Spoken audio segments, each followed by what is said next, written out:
कोण होता तो मुलगा हा शब्द ऐकूनच माझ्या पायाखालची जमिनीच म्हटलं. आता मागचे दिवस परत पुढं आले. मला तर ती बहीणच आठवली लगेच, कारण तिनेच सगळा गोंगाट केला होता माझ्या आयुष्याचा. त्याच्यामुळं मला लगेच रडायला आले. मी त्याला सगळं सांगितलं. म्हणजे ती बहिणीनेच मला मारझोड वगैरे करायची आणि घरात थांबून देत नव्हती. मी बेबीताईकडे गेले होते वगैरे असं ही सगळी त्याला हकीकत सांगितली. एकदम अशी काकुळतीने सांगितली. पण त्याच्यावर काही एक चारण्याचा फरक नाही पडला त्याच्यावरती. काहीच त्याच्यावर असर नाही झाला. तर म्हणे तुझ्याच घरचे बोलतात म्हणे, ते काय खोटे आहेत का, तूच खोटी आहे असं म्हणून त्यांनी मलाच हे केलं. अख्खी म्हणजे जेवढ्या वेळ होता सकाळ होण्यासाठी तेवढ्या वेळ मी रडतच होते. सकाळी मग जरासं पाटे डोळं लागलं एक आपलं 5:30-6ला आणि बघते तर नंतर हे लोक उठून त्यांच्या कामाधंद्याला जायची यांची तयारी चालली होती. हे लोक सगळं गेले दोघंजण, त्या मंगलचा नवरा पण आणि माझा नवरा पण गेले दोघंजण कामाला आणि आम्हीच राहिलो होतो. तर मंगल मला बोलायला लागली की काय चालली होती फुसूर रात्री म्हणे, झोपली नाही का म्हणे. तर मी म्हटलं काय नाही असंच बोलत होते. तर म्हणे काय बोलत होते, तर म्हटलं काही नाही असंच बोलत होते. म्हटलं आता हिला सांगावं की नाही सांगावं. तरी म्हटलं तर म्हटलं अगं ताई नाही का माझ्या इकडे भांडण तिला आमची म्हटलं ही करायची मला. तर मी तिकडे राहिली होती ना बेबीताईच्या इकडे, तर मला विचारत होते की कोणत्या पोराबरोबर गेली होती म्हणून. तर हसायला लागले जोरात हसायला लागले. तर म्हणते अगं हां ते मीच त्याला सांगितलं. मी परत तिच्याकडेच बघत राहिले. म्हटलं तू सांगितलं.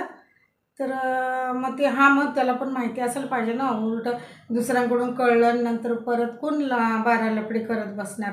म्हणून मीच त्याला बोलले बघ बाबा अशी पोरगी आहे, ती कुठंतरी तिच्या घरचे म्हणतात ती कुठंतरी गेली होती म्हणून. आता ती परत आली तिला लग्न, तुला चालते का बोल.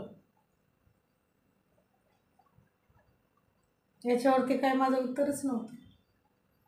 काय बोलणार होते मी तिला याच्यानंतर, काहीच नव्हतं. आणि एवढं व्यावहारिक बोलायचंच म्हटलं तर त्यावेळेला मला नव्हतं जमत, कारण वय लहान असल्यामुळं मला कळतच नव्हतं ना एवढं बाराबंगडी म्हणजे कशा बोलायचं काय बोलायचं. त्याच्यावरती माझं काहीच उत्तर नव्हतं.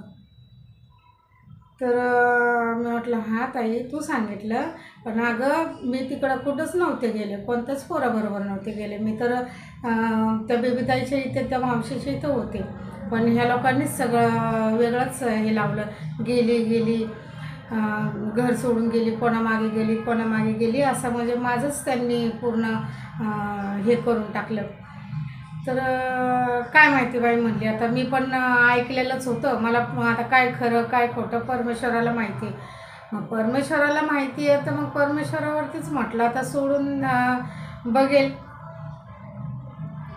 दिवसभर आपला कामधंदा कसा तरी आंघोळ केली, सगळा कामधंदा केला आणि आम्हाला तर काय सगळं रूम तिचेच होते. आणि त्याच्यानंतर मला म्हटली आता तुमची झोपायची वांदी होतील. मी म्हटलं का, तर मग ते खोली कुठे आहे तुम्हाला झोपायला. तर मी म्हटलं आहे ना आम्ही रात्री तिथं. मग ती वसरी आहे, तिथं नसतात झोपत. तिथं जायचं बाहेर कोणाला बाथरूमला जायचं कुठं काय जायचं बाहेर निघायचं म्हणलं ते तिथूनच यावं लागतं. तर म्हणे की तुम्हाला आता घर बांधून घ्यावं लागेल पाठीमागं. तर मी म्हणलं घर बांधायचं. आणि तर म्हणली हो मग तुम्हाला घर नको करायला, पाठीमागं बांधायचं. पाठीमागं आहे खोली जागा म्हणे, म्हणजे घरामध्येच पण दरवाजा हाच असणार, फक्त तिकडे एक पाठीमागे एक रूम काढायचा. अच्छा. तिथे कसं होतं जागेचा काय प्रश्न नव्हता. ती जी राहत होती ना ती जागा पण तिची नव्हती, ते कोणाचा तरी मालक वेगळा होता. आणि बरेच लोक तिथे असेच राहायचे की तुम्हाला राहायचं तर राहा, घर बांधा आणि जोपर्यंत राहायचं तोपर्यंत तुम्ही राहा, जाताना सोडून जा. अशीच पद्धतीने तिथे बरेच लोक राहत होते म्हणजे. आणि मंगलचं पण तसंच होतं, तिचं काही स्वतःचं नव्हतं ते.